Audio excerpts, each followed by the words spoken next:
Welcome back everyone. This is Pratibha Singh, your biology educator. Today we are going to learn about menstrual cycle. We are studying human reproduction chapter और ये chapter हमने आधे से ज़्यादा ख़त्म कर लिया है. इसमें हमने male reproductive system, female reproductive system को पढ़ा, देन स्पर्मेटोजेनेसिस पढ़ा, oogenesis पढ़ा और आज इस लेक्चर के अंदर हम मेंस्ट्रुअल साइकिल के बारे में पढ़ेंगे. But before starting this topic हम थोड़ा सा जनरल डिस्कशन करेंगे. देखिए, जो बायोलॉजी वाले बच्चे होते हैं उनके कोर्स ड्यूरेशन में उनकी बुक्स में ये chapters like reproduction and reproductive health ये चैप्टर्स होते हैं, तो वहाँ से वो जनरल जो अवेयरनेस होनी चाहिए सभी को वहाँ से उनको मिल जाती है. बट क्योंकि अगर आप कॉमर्स बैकग्राउंड के हैं या आर्ट्स बैकग्राउंड के हैं या नॉन मेडिकल बैकग्राउंड के हैं तो आपके कोर्स ड्यूरेशन में ये चैप्टर्स नहीं इंक्लूडेड होते हैं, जबकि ये कुछ ऐसे टॉपिक्स हैं जिनकी नॉलेज सभी को होनी चाहिए. तो अगर आप कॉमर्स बैकग्राउंड के हैं या कोई भी बैकग्राउंड के हैं, बायोलॉजी बैकग्राउंड नहीं है आपका, तभी भी आप ये वीडियो देख सकते हैं. ज़्यादा टर्मिनोलॉजीज के ऊपर ध्यान देने की ज़रूरत नहीं है. नॉर्मली बेसिक जो चीज़ें हैं समझने की आप वो समझ सकते हैं, उतना आपके लिए इनफ होगा. मेंस्ट्रुअल साइकिल या मेंस्ट्रुएशन से रिगार्डिंग काफ़ी लोग हैं जो अवेयरनेस फैलाने की कोशिश कर रहे हैं.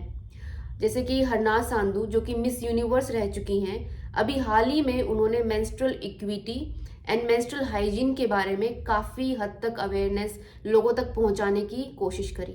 तो ये बहुत ज़रूरी है आप लोगों तक ये बातें पहुंचे, क्योंकि इन एरियाज़ के रिगार्डिंग थोड़ी सी अंडरस्टैंडिंग ज़रूरी है सबके लिए. तो शुरू करते हैं आज का lecture, that is on menstrual cycle. अगर मेंस्ट्रुअल साइकिल की बात करें तो ये महिलाओं की रिप्रोडक्टिव साइकिल होती है. स्पेशली फीमेल प्राइमेट्स के अंदर ये देखी जाएगी. फीमेल प्राइमेट्स के अंदर ये रिप्रोडक्टिव साइकिल होगी. ठीक है, फीमेल प्राइमेट्स जैसे कि monkeys, apes and human beings, इसी को हम बोलेंगे मेंस्ट्रुअल साइकिल. अब ह्यूमन फीमेल्स की बात करें तो menstruation is repeated at an average interval of about 28 to 29 days and the cycle of event starting from one menstruation till the next one is called menstrual cycle. ये जो cycle है ये 28 से 29 दिन की साइकिल होती है. मेंस्ट्रुएशन जब स्टार्ट होंगे तो हम उसको बोलेंगे कि ये साइकिल स्टार्ट हो चुकी है, एंड जब तक ये पूरी साइकिल घूम के वापस यहीं पर नहीं आ जाती, वापस से मेंस्ट्रुएशन नहीं हो जाते, हम बोलेंगे कि ये पूरी एक साइकिल कंप्लीट हो गई है. स्टार्ट कहाँ से होगी? मेंस्ट्रुएशन से. खत्म भी कहाँ पर होगी पूरी साइकिल? मेंस्ट्रुएशन से. तो ये पूरी एक 28-29 दिन की साइकिल चलती है फीमेल प्राइमेट्स के अंदर, जिसके अंदर ह्यूमन बींग्स भी आ गए. मिनाक किसको बोलेंगे अब हम? मिनाक. It is the first menstruation that begins at puberty and is called मिनाक. तो जो मेंस्ट्रुएशन है, जो ये साइकिल है, दरअसल ये साइकिल प्यूबर्टी की एज में लड़कियों के अंदर स्टार्ट होती है. ठीक है, it starts at the puberty, at the age of where females are mature enough.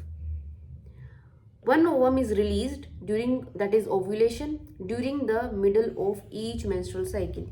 अब एक ओवम हर एक मेंस्ट्रुअल साइकिल के बिल्कुल मिडल में, यानी कि 28 डेज की आपकी मेंस्ट्रुअल साइकिल है, तो 14वें दिन लगभग आपका ओवर रिलीज होगा ओवरीज से.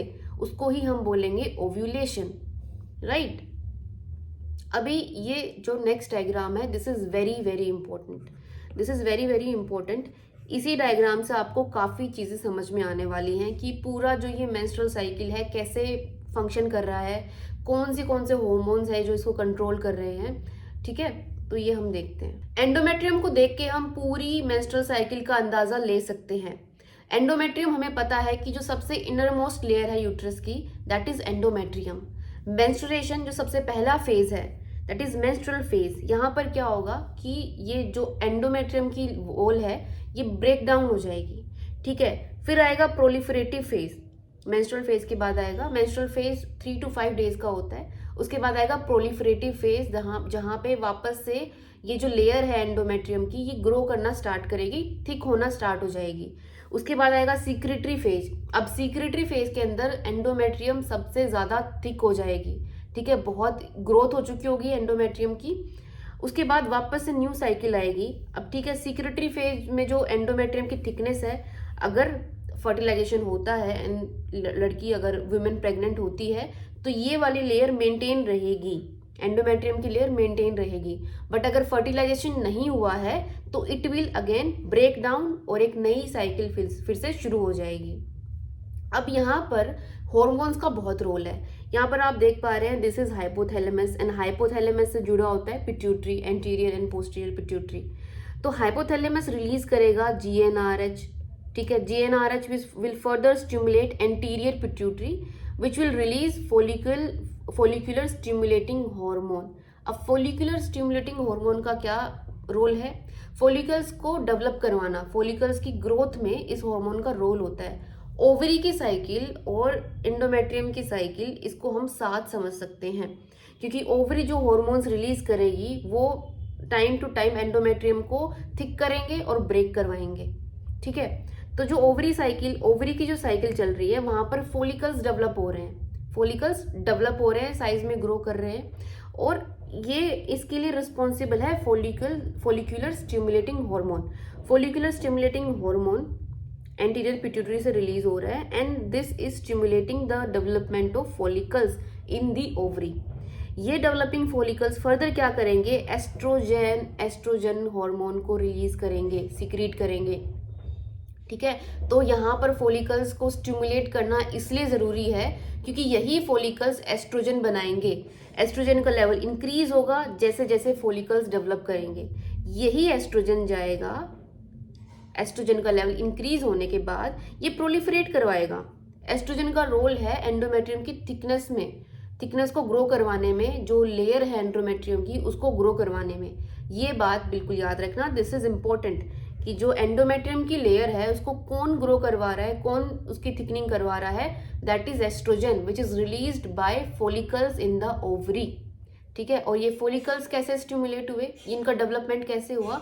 क्योंकि पिट्यूटरी से आया आपका फोलिकल स्टिमुलेटिंग हार्मोन, ठीक है। फोलिकल स्टिमुलेटिंग हार्मोन आया, डेवलपमेंट हुआ फोलिकल्स का, एस्ट्रोजन रिलीज हुआ, and further you can see that proliferation हुआ एंडोमेट्रियम की लेयर का। चलो फिर आगे चलते हैं। अब एक और हार्मोन है दैट इज ल्यूटिनाइजिंग हार्मोन। ये रिलीज जब होगा तो क्या होगा? पिट्यूटरी ने रिलीज किया ल्यूटिनाइजिंग हार्मोन को, ये ओव्यूलेशन करवाएगा। एक ऐसा टाइम आएगा जब LH वाला जो हार्मोन है सबसे हाई लेवल पर है, वहां पर LH सर्ज हो जाएगा और जो फोलिकल था उसमें से oocyte रिलीज हो जाएगा। इसी को हम बोलेंगे oocyte का रिलीज होना फोलिकल्स में से, उसी को हम बोलेंगे ओव्यूलेशन। तो ओव्यूलेशन कौन करवा रहा है? LH। जब LH का लेवल बहुत हाई हो गया है तो हो गया है ओव्यूलेशन। ओव्यूलेशन जैसे ही होगा हमारा सिक्रेटरी फेज स्टार्ट हो जाएगा। कौन सा फेज स्टार्ट होगा? Secretary phase. अभी जो LH था उसका लेवल हाई होने की वजह से ही ओव्यूलेशन हुआ, सेकेंडरी oocyte रिलीज हो गई, ठीक है। और जो ये फोलिकल बचा ये कॉर्पस ल्यूटियम के अंदर कन्वर्ट हो जाएगा, ठीक है। अभी तक ये ग्रेफिन जो फोलिकल मैच्योर फोलिकल था इसने oocyte रिलीज कर दिया और अब ये कॉर्पस ल्यूटियम के अंदर कन्वर्ट हो जाएगा। This is here, you can see this here. अब ये कॉर्पस ल्यूटियम का क्या काम है? एस्ट्रोजन को बढ़ाना और प्रोजेस्टेरोन को सिक्रीट करना। एस्ट्रोजन का अगेन वही काम रहेगा कि ये प्रोलिफरेशन में हेल्प करेगा, एंडोमेट्रियम की थिकनेस को बढ़ाने में हेल्प करेगा, और प्रोजेस्टेरोन मेंटेन करेगा इसको। ये जो लेयर जो बनी है इसकी जो थिकनेस अभी तक बनी है इसको मेंटेन करने के लिए कौन होगा? Progesterone, for maintaining the thickness of the endometrium wall. ये प्रोजेस्टेरोन ही इस लेयर को ग्लैंडुलर बनाएगा एंड वेस्कुलर बनाएगा। अगर अब देखो LH का लेवल जैसे ही लो जाएगा, ठीक है, LH का लेवल हाई हुआ, कॉर्पस ल्यूटियम बना, एस्ट्रोजन रिलीज हुआ, प्रोजेस्टेरोन रिलीज हुआ, एंड देन फर्दर अगर आगे चल के LH का लेवल कम होने वाला है and corpus luteum will be converted into corpus albicans. You can see this, ये कॉर्पस एल्बिगेंस में कन्वर्ट हो जाएगा। अभी LH कम होते ही प्रोजेस्टेरोन का लेवल भी कम हो जाएगा, एस्ट्रोजन का लेवल भी कम हो जाएगा। मतलब कि ये जो एंडोमेट्रियम की जो वॉल थी अब ये मेंटेन नहीं रह पाएगी, ये ब्रेक डाउन हो जाएगी। This endometrium layer will break down और एक नई साइकिल शुरू हो जाएगी। तो ये थी 28 दिन की साइकिल। इसमें आपने देखा कि मेन जो दो हार्मोन्स हम देख पा रहे हैं that is oestrogen and progesterone बहुत इंपॉर्टेंट रोल प्ले कर रहे हैं यहाँ पर। तो ये बहुत ही सिंपल है, आपको समझना है कि कैसे ओवरी के जो इवेंट्स चल रहे हैं और जो एंडोमेट्रियम के अंदर जो इवेंट्स चल रहे हैं वो कैसे कोऑर्डिनेट कर रहे हैं एक दूसरे से। कैसे ओवरी ने एस्ट्रोजन लेवल बढ़ाया तो प्रोलिफरेशन हुआ, फिर फर्दर ओव्यूलेशन होने के बाद जब एलएच सर्ज आया, सेकेंडरी oocyte रिलीज हो गया और कॉर्पस ल्यूटियम की वजह से इसने सिक्रीट किया एस्ट्रोजन एंड प्रोजेस्टेरोन, जो फर्दर प्रोलिफरेट करवाएगा एंडोमेट्रियम लेयर को। और जब एलएच का लेवल डाउन जाएगा तो कॉर्पस एल्बिकेंस में कन्वर्ट हो जाएगा corpus luteum, and this layer will not be maintained further, this will break down and menstruation फिर से स्टार्ट हो जाएंगे। दिस इज वेरी सिंपल, बस समझना है आपको, कोई रटने वाली चीज नहीं है। 2 मेन हॉर्मोन्स है वो याद रखने हैं। पिट्यूटरी कौन सा हार्मोन रिलीज कर रही है, एफएसएच एंड एलएच, इनका क्या रोल है वो याद रखना है। अब इनको अगर हम अलग अलग समझना चाहें, चारों फेजेस को, menstrual phase, follicular phase, ovulation and luteal phase, ये चारों मैंने आप लोगों की सहूलियत के लिए एक ही पेज पे पूरा मैंने यहाँ पर नोट डाउन कर दिया है, ताकि आपको जब रिवीजन करना हो तो इजीली आप रिवाइज कर पाएं, बिल्कुल समझ के, कोई भी घोच पोच ना हो। तो सबसे पहला जो फेज है that is menstrual phase. Menstrual phase 1 से 5 दिन का होता है। It is due to degeneration of corpus luteum. Corpus luteum हमने देखा कि डीजनरेट हो गया, एलएच का लेवल कम हो गया, उसकी वजह से क्या होगा कि जो एंडोमेट्रियम की जो लेयर है ना, जो वॉल है, वो अब फर्दर मेंटेन नहीं हो सकती। उसको मेंटेन कौन किए हुए था, प्रोजेस्टेरोन एंड एस्ट्रोजन। अब लेकिन एलएच का लेवल कम हो गया है तो अब प्रोजेस्टेरोन और एस्ट्रोजन का लेवल भी कम हो जाएगा, जिसकी वजह से जो लेयर है ब्रेक डाउन हो जाएगी। प्रोजेस्टेरोन का क्या काम है, progesterone maintains endometrium, so decrease level of progesterone causes break down of endometrium. Simple, endometrial lining with blood comes out through vagina. अब क्योंकि ब्रेक डाउन हो गई है लेयर एंडोमेट्रियम की, तो जो पूरी जो एंडोमेट्रियल लाइनिंग थी और ब्लड के साथ वो पूरी वजाइना से out of the body release हो जाएगी। अब इसमें ब्लड का भी लॉस होगा, ठीक है, क्योंकि हमने बोला था कि जो एंडोमेट्रियम की जो लेयर है ना बहुत वेस्कुलर होती है, तो डेफिनेटली ब्लड का भी लॉस होगा। That will be 50 to 150 ml, blood loss will be 50 to 150 ml। जो प्रोस्टग्लैंडिन है उसका जो लेवल है वो इंक्रीज होगा, तो क्या होगा, उसकी वजह से कॉन्ट्रैक्शन इन यूट्राइन वॉल, जो पेन फील होता है during menstruation, it is because the amount of prostaglandin has increased and due to which there is contraction in the uterine wall, जिसकी वजह से पेन फील होता है, which is very much like. Next अगर हम देखें तो फोलिकुलर फेज। फोलिकुलर फेज की बात करें तो ये 6 से 13 दिन का होता है, लगभग 6th डे स्टार्ट होगा एंड 13th डे एंड हो जाएगा।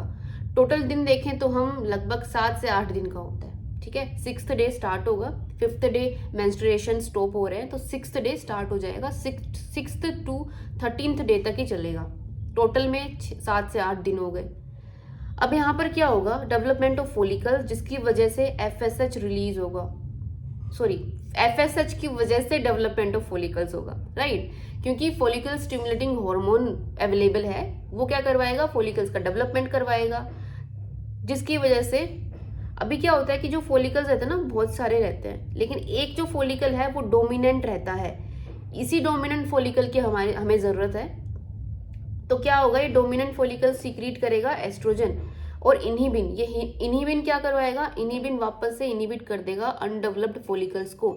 हमें सिर्फ जो डोमिनेंट फोलिकल है उसी को ही आगे लेकर चलना है, जो बाकी जो फोलिकल्स है उनको रोकना है, इनहिबिट करना है। वो कौन करेगा, इनहिबिन वापस से डोमिनेंट फोलिकल ही रिलीज कर रहा है। डोमिनेंट फोलिकल एस्ट्रोजन के साथ साथ इनहिबिन भी रिलीज कर रहा है, and inhibin is inhibiting FSH, ताकि फर्दर डेवलपमेंट ना हो फोलिकल्स का, एक जो डोमिनेंट फोलिकल है वही आगे बढ़े। इजी। एस्ट्रोजन हमें पता है क्या करवाएगा, प्रोलिफरेशन ऑफ एंडोमेट्रियम, एंडोमेट्रियम की थिकनेस को बढ़ाएगा, ग्रोथ करवाएगा, थिकनिंग ऑफ एंडोमेट्रियम, ठीक है, ये एस्ट्रोजन का काम हो गया। नेक्स्ट जो है वो है ओव्यूलेशन। ओव्यूलेशन होगा एकदम साइकिल के बीच में, 28 दिन की साइकिल है तो मिडल अगर हम लगाएं तो दैट इज 14th डे, उसी दिन क्या होगा, ओव्यूलेशन होगा at the end of follicular phase. Follicular phase खत्म हो गया, उसके बाद अब ओव्यूलेशन होगा, जो फोलिकल है वहां से oocyte का रिलीज होना, ठीक है, उसको हम बोलेंगे ovulation. Size of follicle increases, oestrogen का लेवल भी इंक्रीज होगा, फोलिकल के साइज इंक्रीज होने के साथ साथ इसकी वजह से क्या होगा, पॉजिटिव फीडबैक जाएगा हाइपोथैलेमस को एंड पॉजिटिव फीडबैक जाएगा पिट्यूटरी को, जिसकी वजह से हाइपोथैलेमस रिलीज करेगा GnRH which will further stimulate pituitary to release LH and FSH। यहाँ से भी पिट्यूटरी LH रिलीज करेगा क्योंकि एस्ट्रोजन का लेवल इंक्रीज हुआ है, ये स्टिमुलेट करेगा हाइपोथैलेमस को, यहाँ से GnRH रिलीज होगा एंड देन फर्दर पिट्यूटरी से ये रिलीज करवाएगा LH एंड FSH।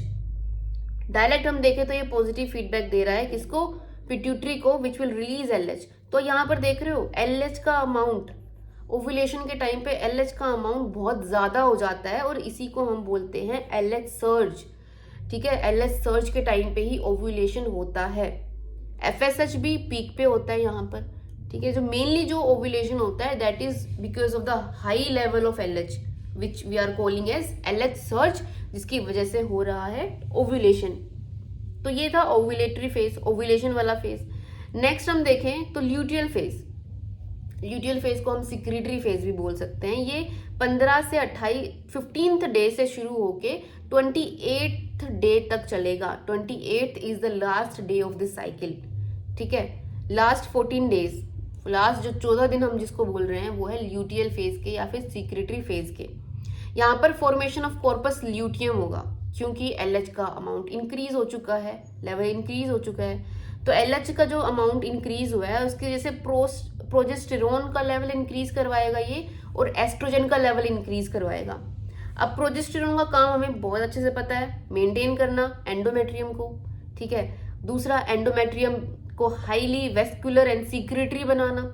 तीसरा it is responsible for thermogenic effect. इसी की वजह से ड्यूरिंग बॉडी के अंदर थोड़ी सी हीट प्रोड्यूस होती है, गर्म महसूस होता है, बॉडी टेम्परेचर थोड़ा राइज हो जाता है। So this is thermogenic effect. Oestrogen की वजह से क्या होगा, endometrium start to gain thickness again. Oestrogen का काम एक ही है, थिकनेस करवाना, एंडोमेट्रियम को ग्रो करवाना, मेंटेन करवाने का काम है प्रोजेस्टेरोन का। तो ये थे प्रोजेस्टेरोन एंड एस्ट्रोजन के फंक्शन। और हमने इसके साथ साथ जो चारों जो फेज थे, menstrual phase, follicular phase, then ovulation and then luteal phase या फिर सीक्रेटरी फेज भी बोल सकते हैं, ये सारे फेजेस हमने डिटेल में देख लिए कि एक्चुअल में हो क्या रहा है। मूविंग फर्दर, ये डायग्राम आपका एनसीईआरटी के अंदर दे रखा है, ये मैं पूरा समझा चुकी हूँ ऑलरेडी। यहाँ पर इन्होंने यूट्राइन के इवेंट्स दे रखे हैं कि यूट्रस के अंदर ड्यूरिंग दिस साइकिल क्या हो रहा है। देन हॉर्मोन्स इन ओवरी, उनके लेवल क्या है। ओवेरियन इवेंट्स, ओवरी के अंदर क्या चल रहा है, फॉलिकल्स कैसे मैच्योर हो रहे हैं और कैसे एस्ट्रोजन एंड प्रोजेस्टेरोन का लेवल बढ़ रहा है, घट रहा है। फिर pituitary hormones that is FSH and LH, इनका लेवल भी दिखाया हुआ है। तो यहाँ पर देखो ये FSH का लेवल भी लो था, ज़्यादा नहीं बढ़ा हुआ था, LH का लेवल भी मेंटेन था, बट LH सर्ज आता है at the 14th day. Ovulation वाला डे पे क्या आ रहा है, LH सर्ज आ रहा है, तभी तो ओव्यूलेशन हो रहा है, तभी तो उस साइड का रिलीज हो रहा है। तो that is LH surge, 14th day हो रहा है। यहाँ पर आप देखो this is 14th day. Ovarian events देख लो आप, फॉलिकल्स डेवलप कर रहे हैं, मैच्योर फॉलिकल होने के बाद ये जैसे जैसे फॉलिकल्स डेवलप हो रहे हैं वैसे वैसे क्या हो रहा है कि एस्ट्रोजन रिलीज कर रहे हैं। एस्ट्रोजन क्या करवा रहा है, मेन जो थिकनेस है यूट्रस की उसको बढ़ा रहा है, एंडोमेट्रियम की थिकनेस को इंक्रीज कर रहा है यहाँ पर। ठीक है, ओके, ये हो गया। यहाँ पर देखो एस्ट्रोजन का लेवल बढ़ा, ठीक है, और यहाँ पर प्रोजेस्टेरोन अभी स्टेगनेंट चल रहा है, कुछ बढ़ घट नहीं रहा है। बट सीक्रेटरी फेज के अंदर दैट इज ल्यूटियल फेज के अंदर प्रोजेस्टेरोन का लेवल बढ़ेगा, प्रोजेस्टेरोन का लेवल बढ़ेगा क्योंकि अब इस फेज के अंदर हमें चाहिए कि ये मेंटेन रहे। ठीक है, और अगर फर्टिलाइजेशन नहीं होता है तो वापस से नेक्स्ट साइकिल शुरू हो जाएगी, वापस से नेक्स्ट साइकिल शुरू हो जाएगी। यहाँ पर जो कॉर्पस ल्यूटियम था कॉर्पस एल्बिकन्स में कन्वर्ट हो जाएगा, LH का लेवल कम हो जाएगा एंड देन वापस से नई साइकिल की शुरुआत हो जाएगी। ये डायग्राम मुझे यकीन है कि आपको अब इजीली समझ में आ गया होगा क्योंकि हमने इसको बिल्कुल ऊपर पढ़ चुके हैं हम इसको क्लियरली यहाँ पर कि कैसे मेंस्ट्रुअल फेज आया, यहाँ पर क्या हो रहा है ओवरी के अंदर, पिट्यूटरी हार्मोन्स कैसे फ्लक्चुएट कर रहे हैं, देन प्रोलिफरेटिव फेज देखा हमने, सीक्रेटरी फेज देखा एंड फिर वापस से मेंस्ट्रुअल फेज आ जाता है, मेंस्ट्रुएशन स्टार्ट हो जाते हैं। तो ये था पूरा आपका मेंस्ट्रुअल साइकिल। जनरली आप लोगों ने सुना होगा कि फीमेल्स बहुत मूडी होती हैं और अभी आपने देखा कैसे hormones through out these 28 days up and down होते रहते हैं। So it does affect a female mind wise and body wise. तो अभी शायद ये कॉन्सेप्ट आप लोगों को क्लियर हो गया होगा। जितने भी नोट्स होते हैं यहाँ पर जो मैं पढ़ा रही हूँ आपको यूट्यूब पे, वो सारे मेरे टेलीग्राम चैनल के ऊपर अवेलेबल हैं। आप जाकर टेलीग्राम चैनल को ज्वाइन कर सकते हैं ताकि जितने भी नोट्स यहाँ पर मैं आपको पढ़ा रही हूँ, जो भी कुछ पढ़ा रही हूँ, वो सब वहाँ पर आपको मिल जाए।